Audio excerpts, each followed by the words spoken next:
사람들이 우울증 걸리면 맨날 슬픔에 젖어 있고 계속 우울해하고 정말 감정이 막 침울하고 이럴 것이라고 예상할 수 있는데요. 개인적인 임상 경험에 비추어 보면 실제로 우울증 환자 중에는 책과 삶 구독자 여러분 안녕하십니까? 저는 정신과 전문의 김병수라고 합니다. 우울증, 스트레스, 여러분이 일상에서 접하게 되는 심리 문제에 대해서 도움이 되는 이야기 전해드리려고 합니다. 오늘 제가 말씀드릴 내용은 우울증이 발생하는 원인, 그리고 우울증 환자의 특징, 그리고 우울증 환자가 느끼는 감정 상태들, 그리고 그것을 어떻게 치료하고 예방하는지에 대해서 말씀드리고자 합니다.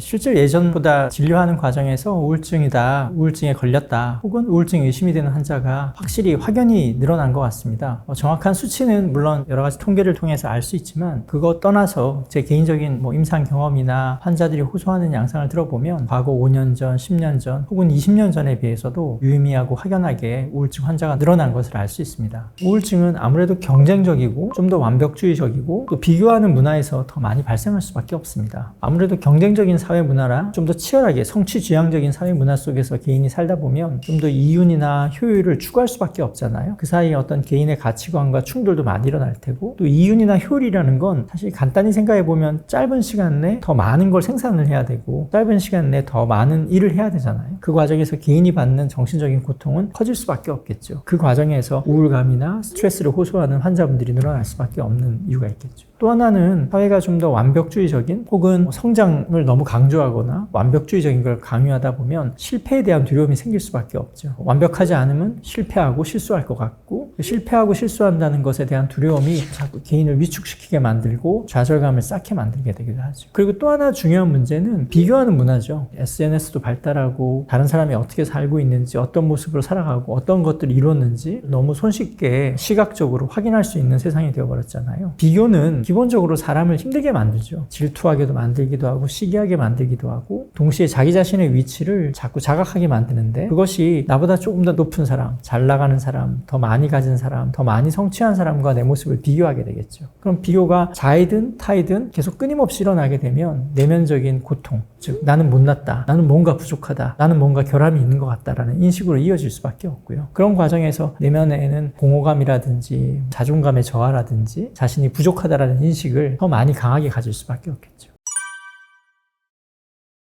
우울증이라는 명칭 때문에 사람들이 우울증 걸리면 맨날 슬픔에 젖어 있고 계속 우울해하고 정말 감정이 막 침울하고 이럴 것이라고 예상할 수 있는데요. 물론 실제로 우울증 환자 중에는 내가 슬퍼요, 우울해요, 부정적인 감정에 푹 젖어 있어요, 이렇게 호소하시는 분도 있지만, 실제로 제 개인적인 임상 경험에 비추어 보면 무기력해요, 아무것도 하고 싶지 않아요, 기운이 나지 않아요, 재미도 안 느껴지고 슬픔도 안 느껴지고 컬러 TV 같은 세상이 백 텔레비전이 된 것 같고 뭘 해도 감정이 일어나지 않는 거예요. 이런 마음으로 세상을 살아간다는 게 너무 끔찍해요. 오히려 이렇게 감정이 무뎌지는 것이 훨씬 더 중요한 특징 중에 하나이고요. 앞에서 말씀드린 것처럼 오히려 무기력하다, 지친다, 피곤하다, 귀찮다, 아무것도 하고 싶지 않다, 내 몸에 기운이 하나도 남아있지 않은 듯한 느낌, 이런 무기력한 느낌이 더 중요한, 그리고 자주 듣는 우울증 환자들의 호소라고 판단을 하고 있습니다. 정신적인 고통은 누구나 받지만 그 중에서 한 10%, 10명 중에 1명 정도가 우울증에 걸리게 되는데요. 그 우울증에 걸리는 이유는 여러 가지겠지만 좀 더 행동주의적인 관점에서 바라봤을 때는 몇 가지 요인들이 우울증을 유발하게 됩니다. 그 첫 번째가 반추입니다. 기분이 우울해지면 우리는 점점 자기 자신에게 주목하게 돼요. 근데 자기 자신의 강점이라든지 자신의 좋은 점보다는 내가 뭔가 부족한 거 없나, 남들에 비교해서 결함이 있는 건 아닌가, 나의 자아 이상과 비교했을 때 내가 뭔가 모자라는 점은 없는가, 자신의 단점, 부족한 점, 결함에 주목하는 자기 초점적 주의라는 현상이 더 일어나게 됩니다. 우울하면 우울할수록 자꾸 자기 자신의 부정적인 요인에 파고들게 되고요. 동시에 그러면서 내가 옛날에 공부를 더 열심히 했어야 되는데, 내가 더 좋은 데 취직했어야 되는데, 내가 그때 어떤 다른 선택을 했어야 되는데, 다른 사람과 만나서 연애하고 결혼했어야 되는데 등등 과거의 여러 가지 일들을 반복해서 떠올리면서 자책하거나 좌절감에 빠져드는 현상이 일어나죠. 또 하나, 동시에 내가 지금 많이 우울하다면 내가 뭐가 잘못됐기 때문에 난 우울한 우울한 걸까? 나한테 어떤 문제가 있어서 우울한 걸까? 라면서 자신의 우울감에 대한 이유와 원인을 자꾸 찾아가고 그것을 계속 곱씹는 현상이 일어납니다. 마치 소가 음식을 되새김질 하듯이 생각을 자꾸 되새김질하는 것이죠. 그 반추의 결과는 더 깊은 우울입니다. 우리가 보통은 생각을 깊게 하고 성찰하고 숙고하면 어떤 깨달음을 얻거나 해결책이 나오거나 기분이 좋아져야 돼요. 반추는 생각하면 할수록 기분이 좋아지거나 해결책이 나오지 않아요. 자기 비난과 우울감만 더 쌓일 뿐이죠. 그게 반추의 특징이거든요. 반추에 자주 빠져드는 사람일수록 우울감을 더 깊이 느끼고 그 반추가 우울증의 재발의 요인이기도 하고 악화시키는 요인이 된다고 널리 알려져 있습니다. 그래서 내가 지금 우울하다면 혹은 우울증을 앓고 있다면 내 생각의 습관 중에서 자꾸 과거를 되짚고 자기를 비난하는 생각에 빠져들거나 자신의 우울에 대해서 자꾸 곱씹는 그런 생각의 습관이 있는지를 살펴보셔야 하고요. 그 습관을 좀 더 교정하고 알아차리고 건강한 방식의 사고 습관으로 대체하기 위해서 노력할 필요가 있습니다. 또 하나는 행동주의적인 관점에서 우울증을 유발하는 회피와 비활동성입니다. 사람은 기분이 좋다라는 느낌, 행복하다라는 느낌, 긍정적인 정서를 그냥 만들어내지 못합니다. 그냥 아무런 자극 없이 기분이 좋을 수는 없거든요. 외부에서 주어지는 어떤 감각적인 혹은 여러 가지 자극들로 인해서 기분이 변하는 거거든요. 예를 들자면 책을 읽거나 산책을 하거나 운동을 하거나 다른 사람과 대화를 나누거나 자기가 좋아하는 취미에 빠져들거나 이런 활동을 통해서 외부의 자극을 통해서 긍정적인 정서가 불러일으키게 됩니다. 그런데 우울증에 걸려서 무기력해지면 다른 사람들을 자꾸 회피해요. 외부 현실로부터 자꾸 물러나려고 그래요. 사회적으로 철퇴하고 사회적으로부터 위축되는 현상이 일어납니다. 물론 우울 증상에 빠져 있으면 에너지가 없으니까 외부 현실에 적극적으로 참여하지 않게 되는 건 자연스러운 현상이라고도 할 수 있지만 동시에 그것이 우울증이나 무기력을 더 악화시키기도 하는 것이죠. 그래서 회피하고 비활동성에 빠져들면 기존에 있던 우울감이나 무기력은 더 악화될 수밖에 없는 것입니다. 그러나 그런 우울증에 빠져있는 환자분들은 내가 기운이 없으니까 활동할 힘이 없어요. 자꾸 그냥 혼자 있고 싶어요. 그게 자연스러운 거잖아요. 당연하잖아요. 라고 얘기를 하실 수 있습니다. 하지만 그런 당연하다라고 생각하는 마음가짐이 오히려 더 우울증을 악화시킨다라는 점을 잘 인식하고 계시는 것이 중요하겠습니다. 실제로 우울증은 뇌 질환이기도 합니다. 우울증이 생기면 뇌 전반적인 활성도가 떨어지겠죠. 특히 이제 전두엽 기능이 많이 떨어지게 됩니다. 전두엽이 하는 기능은 예측하고 판단하고 의사결정을 해요. 사고를 체계화하고 동기부여를 해요. 그런 전두엽 기능이 전반적으로 떨어지게 되면 의사결정하는데 어려움을 느끼게 된다거나 일을 체계화하고 수행하는데 어려움을 느끼게 됩니다. 우울증은 그래서 뇌의 어떤 실행 기능에 전반적인 저하를 불러일으킵니다. 그로 인해서 생활에 어려움을 겪게 되고요. 평소에는 1시간 정도 시간을 쓰면 뚝딱 해나던 일을 2시간, 3시간이 되어도 마무리 짓지 못해요. 일을 시작하기가 너무 어려워요. 설거지라도 하나 하려면, 청소라도 하나 하려고 그러면 계속 미뤄두고 시작이 안 되는 거예요. 자발성의 저하가 생겨요. 이런 것도 뇌 기능이 떨어지기 때문에 시동이 잘 걸리지 않는 것입니다. 또 하나는 뭔가를 했을 때 성취감이나 보상을 좀 더 느껴야 되는데 그런 것들도 잘 되지 않아요. 그러다 보니 자연스러운 동기부여가 잘 되지 않습니다. 그래서 전반적인 실행 기능과 수행에 어려움을 느끼게 되는 것이 우울증 환자의 특징입니다.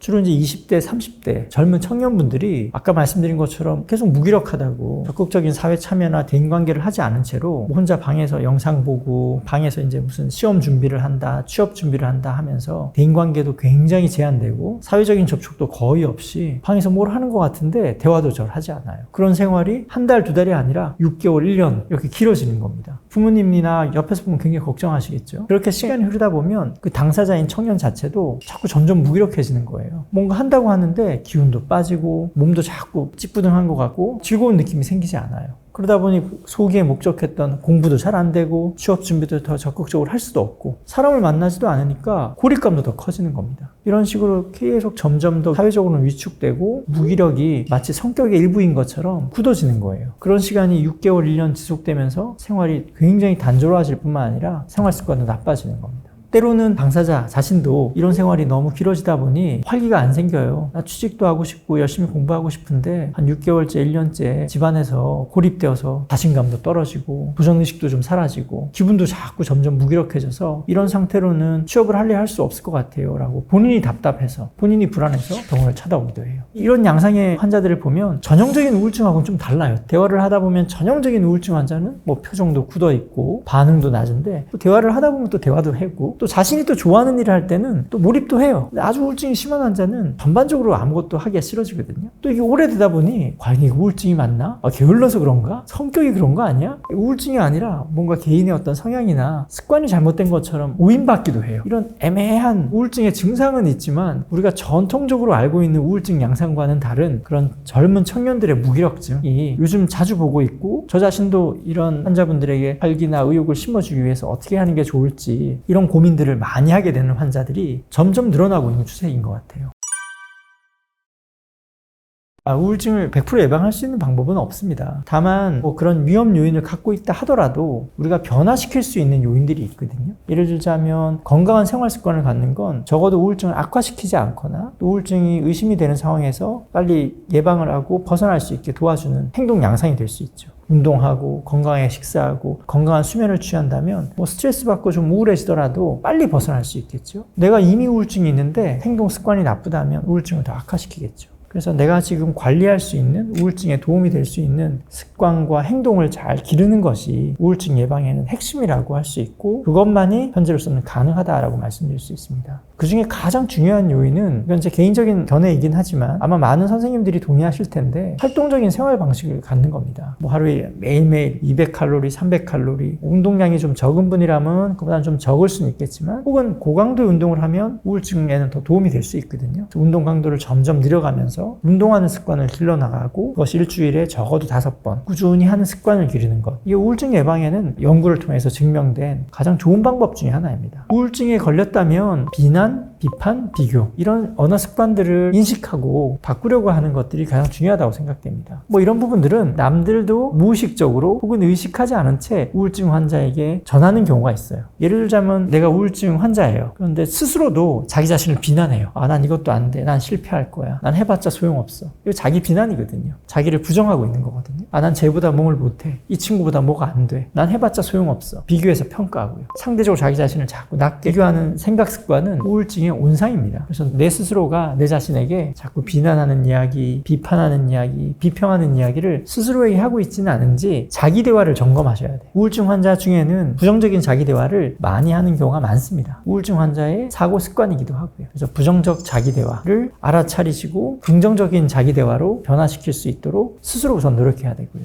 주변에서도 조심해야 될 것들이 있죠. 의지가 부족하다. 저 친구는 잘하던데 왜 넌 그거밖에 안 되냐. 옆집 아들은 잘하는데 왜 너는 안 되냐. 이런 비교. 때로는 제안이나 권유라고 생각하는데 사실은 그게 비난인 경우도 있어요. 아침에 좀 일찍 일어나 봐. 사실 이거는 제안이라고 생각할 수도 있지만 아침에 못 일어나니까 어쩔 수 없이 쳐져 있는 건데, 아침에 제때쯤 좀 일어나 라고 제안하는 게 마치 이제 듣는 사람 입장에서는 나를 그럼 게으르다고 생각하는 거야? 라는 식의 비난한다라는 느낌을 불러일으키는 이야기들이 있죠. 겉봐, 그럴 줄 알았어. 이거 비평이거든요. 너가 그럴 줄 알았어. 혹은 좋은 교육이나 훈육이라고 생각하는 것들도 사실은 듣는 사람 입장에서는 뭐가 내가 부족하다라는 인식을 일깨우게 되니까 그것도 역시 비난처럼 들릴 수밖에 없는 거죠. 이야기를 할 때 혹시 이것이 듣는 사람 입장에서 부정적인 감정을 더 강화시키지는 않을런지, 비난이나 비판으로 느껴질지는 않을런지, 내가 했던 이야기들이 다른 사람 마음에서 어떤 감정을 불러일으킬지 미리 한번 떠올려보고 언어를 정제하는 것도 필요할 수 있고요. 정신과 치료라는 게 크게 보면 3가지예요. 약물치료, 상담치료, 그리고 자기관리, 이 3가지로 구성된다고 보면 되거든요. 우울증이 저명해서 단순히 상담치료나 자기관리만으로 효과가 없을 것 같다, 혹은 그렇게 좋아질 수 있는 정도는 아니다 라고 판단하면 의사 입장에서 이제 약물을 처방하게 되죠. 예를 들자면 우울증이 중등도 이상의 증상이 심각하고 일상 기능이 많이 망가져 있고, 그런 생활들이 우울증으로 인한 정신적인 고통이나 기능 저하가 너무 심해요. 그렇다 그러면 이제 약물 처방을 고려할 수밖에 없거든요. 왜냐하면 우울증이 한 중등도 이상이 되면 일상생활 유지에 문제가 생겨요. 결근을 하신다든지, 학교를 가는 게 좀 어려움이 생긴다든지, 조퇴를 하게 된다든지, 어쩔 수 없이 지각도 하게 되고요. 그리고 평소라면 어려움 없이 잘 하던 일들에 일정 부분 실수나 문제가 좀 생기기 시작해요. 그런 정도가 된다 그러면 내버려 두면 사회 적응에도 좀 어려움이 생기고 좌절감에 빠지게 되니까 적극적인 치료가 필요할 수 있죠. 그런 사례라면 항우울제 투여를 적극적으로 이제 고려를 하게 되죠. 항우울제가 확실히 우울증 환자에게는 가장 빠른 효과, 임상적으로 증명된 효과를 발휘할 수 있기 때문에 항우울제 처방을 받으셔서 드시게 된다면 꾸준히 복용을 하셔야 돼요. 먹다 안 먹다 하거나 이제 수능도라고 하는데, 의사가 매일 먹으라고 했는데 이틀에 한 번 먹고 한 50%밖에 복용하지 않고, 그러면 적절한 효과를 발휘할 수가 없어요. 또 항우울제는 먹는다고 해서 바로 기분이 좋아지지 않거든요. 꾸준히 복용하면서 뇌의 기능적인 변화가 일어나고 효과를 발휘하게 되는데요. 보통 투여하고 나서 적어도 어느 정도 1, 2주 정도의 시간이 흘러야만 약의 반응들, 약의 효과가 나오기 시작합니다. 그런데 아직도 여전히 환자분들 중에는 항우울제를 먹으면 바로 기분이 낮에는 좋고 안 먹으면 오후에는 우울해지고 뭐 이런 즉각적인 효과를 기대하시는 분들이 여전히 많으신데 그렇지 않다. 항우울제는 꾸준히 복용하면서 서서히 효과가 나타나기 시작하고 그것이 지속되므로 매일 일정하게 의사의 지시에 따라서 꾸준히 복용해야만 전반적인 우울감이 감소하면서 이전의 평온한 상태로 이어질 수가 있게 되는 것이죠. 항우울제에 대해서 여러 가지 편견들도 여전히 많은 것 같아요. 뭐 중독이 된다, 우울증 약을 잘못 먹으면 부작용이 심하다. 그렇지 않습니다. 요즘 항우울제들이 굉장히 효과도 좋고 새로운 약들이 많이 개발되어서 과거에 비해서 부작용은 현저히 낮고 효과는 확실히 예전 약들에 비해서 유의미하게 좋아진 약들이 많이 개발이 되어 있고요. 항우울제는 절대 의존성이나 중독성이 없습니다. 그래서 한 번 약을 먹게 되면 뭐 평생 먹게 되고 못 끊는 거 아니냐 이런 걱정을 하시는데 그런 일은 생기지 않습니다.